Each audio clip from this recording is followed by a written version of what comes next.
everyone, and welcome to the Plants But Better channel. My name is Adina, and today we're talking about this life hack that you could use in order to save your plant from root rot. Well, actually not to save from root rot, but prevent root rot. And I have with me the perfect example. This monstera right here, it's a bit neglected, and I haven't watered it since September, and right now it's January, so that makes 4 months. If you already know me from this channel, you know that I had problems in the past with root rot, and I'm trying to do everything to avoid those mistakes. And in my country, the climate during winter is starting to be kind of weird, and the temperatures are not so great. So what I do instead of watering is using the aerial roots to drink.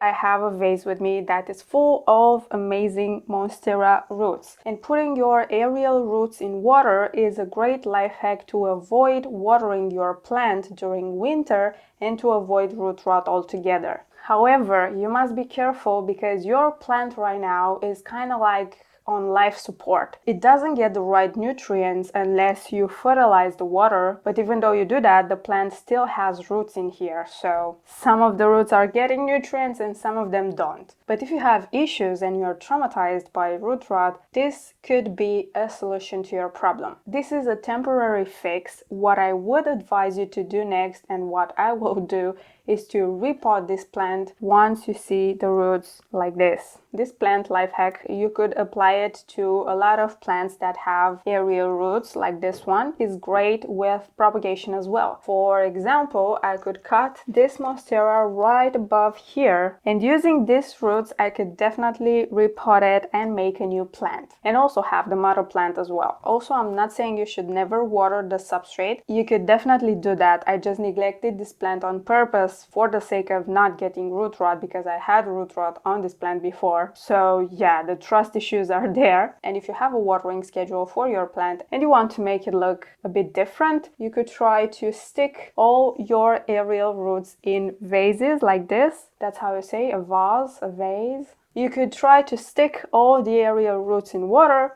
and make an art project. However, I'm not gonna do that today. I will repot this plant, and if you want to see that as well, I advise you to check the next video. It will be uploaded within a few days. And if you see this video a bit later, I will put the repot in the description box or in the cards at the end of this video, because this plant definitely needs a makeover. It has this skinny metal plastified pole that is actually upside down, and you can definitely hurt yourself in this very sharp, pointy end. But yeah, more on that on the next video. If you learned something new today, and if you like this kind of content, consider subscribing to this channel and leave a thumbs up, because that means a lot into helping this channel grow. And until next time, don't forget to take care of yourself and your plant.